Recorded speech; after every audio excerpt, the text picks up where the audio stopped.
Thibaut Courtois segera comeback di skuad Real Madrid. Ada kabar baik datang bagi Real Madrid. Kiper mereka yakni Thibaut Courtois dilaporkan sedikit lagi akan comeback di skuad Los Blancos. Dilansir dari Fabrizio Romano, Thibaut Courtois saat ini sudah semakin membaik kondisinya. Sang kiper sudah mengikuti sesi latihan di Madrid dan kondisinya juga semakin membaik dari hari ke hari. Jadi tak lama lagi sang kiper akan kembali merebut dan mengawal gawang milik Los Blancos.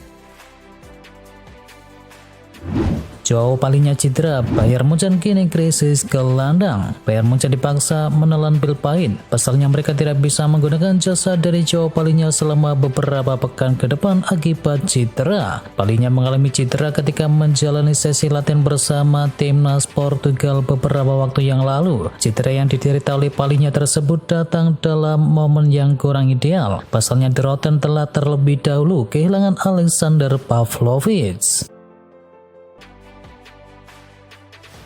Gyökeres lebih hebat dari Haaland dan juga Zlatan Ibrahimovic. Striker milik Sporting dan juga timnas Norwegia Viktor Gyökeres kini telah mencetakkan 32 gol untuk musim 2024-2025 setelah terakhir berhasil mencetakkan 4 gol dalam kompetisi UEFA Nations League. Media sosial ramai dengan komentar salah seorang penggemar yang menyebutkan bahwa Gyökeres lebih baik daripada Erling Haaland, sementara yang lain menyebutkan bahwa Gyökeres sudah melampaui karir dari Zlatan Ibrahimovic.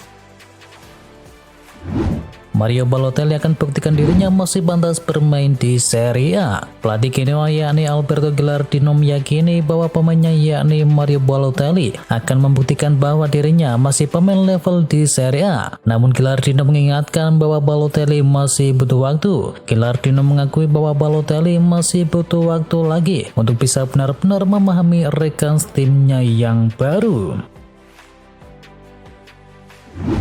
Genoa resmi pecat Alberto Gilardino, langsung tunjuk Patrick Vieira. Genoa resmi mengumumkan pemecatan pelatih mereka yakni Alberto Gilardino setelah 2 tahun bertugas di klub. Ia berjasa membawa Genoa promosi ke Serie A. Gilardino meninggalkan tim dengan posisi 1 poin dan 1 posisi di atas zona degradasi. Sebagai gantinya, pihak klub memutuskan untuk memanggil mantan gelandang dan juga timnas Prancis yakni Patrick Vieira. Pep Guardiola masih betah di Manchester City. Rangkaian hasil buruk yang diraih belakangan ini dan juga ancaman hukuman yang terus mengintai Manchester City tak lantas melunturkan loyalitas sang manajer Pep Guardiola. Dia masih betah di klub yang bermarkas di Stadion Etihad itu dan sama sekali tak berminat pergi. Kabar terbaru menyebutkan Guardiola telah sepakat memperpanjang kontraknya yang akan habis pada akhir musim nanti. Dan menurut laporan dari Manchester Evening News, pria asal Spanyol itu sepakat menambah durasi kontraknya selama semusim dengan opsi perpanjangan di musim berikutnya. Argentina versus Peru, Lionel Messi CS menang 1-0.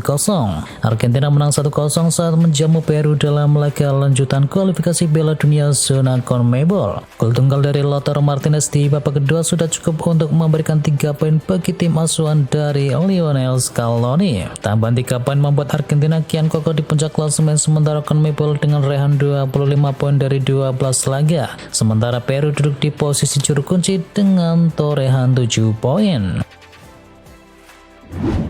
Kolombia versus Ekuador, 10 pemain latri menang tipis. Kolombia kembali menelan kekalahan di ajang kualifikasi Piala Dunia 2026 zona CONMEBOL. Kali ini Kolombia dikalahkan oleh Ekuador 1-0. 1 gol dari Ekuador dicetak oleh Valencia di menit yang ke-7. Skor 1-0 untuk keunggulan dari Ekuador bertahan hingga laga usai dan membuat mereka naik ke posisi ketiga klasemen sementara kualifikasi Piala Dunia zona CONMEBOL dengan raihan 19 poin dari 12 laga. Mereka akhirnya unggul selisih gol dibandingkan Kolombia yang menempati peringkat yang keempat. Kualifikasi Piala Dunia 2026 Bahrain versus Australia berakhir 2-2. Persaingan di grup C putaran ketiga kualifikasi Piala Dunia zona Asia kian sengit. Ini setelah laga antara Bahrain versus Australia tuntas dengan skor akhir 2-2. Bahrain berada di posisi kelima karena kalah selisih gol -5 dibandingkan dengan Indonesia dan Arab Saudi yang -3. Jepang nyaman di puncak klasemen dengan koleksi 16 poin. Kemenangan pertama Indonesia atas Arab Saudi. Indonesia keluar sebagai pemenang di laga kontra Arab Saudi. Ini menjadi kemenangan perdana skuad Garuda atas Green Falcon. Indonesia unggul 1-0 di babak pertama lewat gol dari Marcelino Ferdinand. Gol kedua Marcelino di awal babak kedua memastikan kemenangan 2-0 untuk pasukan dari Sintayong tersebut. Sebelum ini Indonesia tidak pernah menang dari 13 pertemuan dengan Arab Saudi. Rinciannya adalah 2 imbang dan 11 kalah. Hervé Renard akui Indonesia lebih baik dari Arab Saudi. Pelatih Hervé Renard mengaku bertanggung jawab atas kekalahan Arab Saudi dari Indonesia dalam lanjutan kualifikasi Piala Dunia Zona Asia. The Green Falcon lengah dan akhirnya kini takluk. Usai laga, Renard menilai bahwa Indonesia memang menunjukkan keinginan kuat untuk menang dalam laga malam tersebut, sementara pemainnya tidak efektif dalam memanfaatkan peluang. Indonesia versus Arab Saudi, supporter sebut wasit mafia.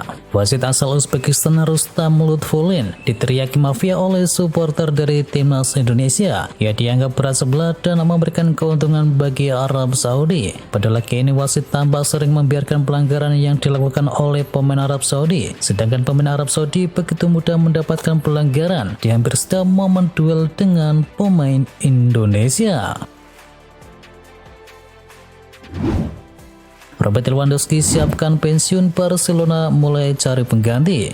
Robert Lewandowski mengungkapkan rencananya untuk pensiun dari sepak bola, meskipun ia baru saja kembali ke performa terbaiknya di La Liga. Meskipun kontraknya dengan Barca berlaku hingga tahun 2026, Lewandowski menekankan bahwa ia akan meninggalkan olahraga ini ketika merasa semangatnya sudah pudar. Barcelona menyadari bahwa Lewandowski akan pergi suatu saat nanti, dan mereka telah mulai mengidentifikasi calon pengganti. Dan Direktur Olahraga Deco baru-baru ini menyebutkan nama pemain seperti Victor Gyökeres dan juga Haaland sebagai kandidat yang mungkin mengisi posisi striker asal Polandia tersebut. Barcelona pantau bakat muda River Plate dengan klausul rilis 835 miliar rupiah. Barcelona terus menunjukkan keseriusan mereka dalam membangun tim untuk masa depan. Kali ini perhatian tertuju kepada Franco Mastantuono, gelandang muda berbakat milik River Plate. Menurut laporan dari Mundo Deportivo, Barcelona mengirim pencari bakat mereka untuk bisa menyaksikan Mastantuono bermain. Sang pemain sendiri masih terikat kontrak dengan River Plate hingga Desember 2026. Selain itu, klausul rilisnya mencapai 835 miliar rupiah. MU dan Arsenal gigit jari, striker tajam milik Lille prioritaskan gabung Barcelona. Buyar sudah harapan MU dan juga Arsenal untuk bisa mendatangkan Jonathan David. Sang pemain mengindikasikan bahwa ia ingin bergabung dengan Barcelona. Dalam wawancaranya baru-baru ini, David mengungkapkan sebuah fakta terkait dirinya yang menyebut bahwa ia adalah pendukung dari Barcelona dan ia sudah lama mendukung tim asal Catalunya tersebut. David menyebut bahwa sebagai penggemar dari Barcelona, ia punya mimpi untuk bergabung dengan Las Azulgrana. Xavi Hernandez difavoritkan jadi pelatih baru Inter Miami setelah muncul kabar bahwa Gerardo Martino mengundurkan diri dari posisinya sebagai pelatih Inter Miami. Kini kabar soal penggantinya langsung menyeruak. Berbagai media menjagokan Xavi Hernandez untuk menangani Lionel Messi dan kawan-kawan di musim depan. Ada beberapa hal yang mendasari hal tersebut. Yang pertama adalah Xavi masih menganggur dan Xavi dinilai cocok untuk merambut skuad dari Inter Miami yang dihuni oleh beberapa mantan rekan mainnya semasa di Barcelona. Manchester United pertimbangkan jual Joshua Zirkzee. MU nampaknya mulai kehabisan kesabaran untuk bisa menunggu gelontoran gol dari Joshua Zirkzee. Menurut laporan dari Daily Mail, Zirkzee menjadi salah satu pemain yang masuk ke dalam daftar jual The Red Devils untuk bursa transfer musim dingin. Zirkzee didatangkan oleh The Red Devils di musim panas 2023 lalu. Penyerang berpaspor Belanda itu diangkut ke Inggris dari Bolonya dengan mahar mencapai 42,5 juta euro. Akan tetapi investasi dari MU tersebut belum berbuah manis. Pasalnya Zirkzee baru berhasil menciptakan 1 gol serta sepasang assist dari 17 penampilannya di semua kompetisi. Arsenal bakal angkut pemain Juventus di tahun depan. Kabar ketertarikan Arsenal kepada Dusan Vlahovic nampaknya bukan sekedar isapan jempol belaga. Teganers dilaporkan akan mencoba transfer sang striker di dalam waktu yang dekat ini. Dilansir oleh Rudy Galetti, Mikel Arteta sangat ngebet untuk bisa mendatangkan Vlahovic ke dalam skuad Arsenal. Manajemen Arsenal dikabarkan sudah mengatur pertemuan dengan agen dari sang pemain dan mereka akan bertatap muka langsung untuk bisa membahas transfer tersebut. Juventus dikabarkan siap berpisah dengan sang pemain asalkan Arsenal menyetorkan dana sekitar 60 juta euro. Mode serius, Chelsea siap bajak kiper milik Liverpool. Chelsea diyakini akan mengejar kesepakatan untuk penjaga gawang milik Liverpool yakni Coman Kelleher pada bursa transfer musim panas mendatang dengan klub yang telah menyiapkan dana mencapai 35 juta pound sterling. Baik Alisson maupun Kelleher sepertinya tidak akan puas bermain sebagai pemain kedua di musim depan. Baik Alisson maupun Kelleher sepertinya tidak akan puas bermain sebagai pemain kedua di musim depan dengan kedatangan dari Mamadashvili. Dan kini Desa melaporkan Chelsea telah mencium adanya peluang besar. Chelsea saat ini ingin mendatangkan penjaga gawang baru dan Coman Kelleher memenuhi semua kriteria dan dia mungkin merasa bahwa ini adalah waktu yang tepat untuk karirnya untuk pindah. Manchester United coba amankan pemain PSG di bulan Januari. Klub Liga Inggris MU mulai menyusun rencana transfer mereka di bursa transfer dingin nanti. Setelah merah kini dilaporkan akan fokus untuk bisa mendatangkan Randal Kolo Muani. Dilansir oleh Calcio Mercato, sang striker punya rekam jejak yang bagus di Eropa. Ia juga dinilai cocok dengan gaya main dari Ruben Amorim. Menurut laporan tersebut, MU tidak langsung membeli sang pemain di bursa transfer musim dingin. Mereka hanya meminjamnya selama 6 bulan dengan opsi pembelian permanen di akhir musim.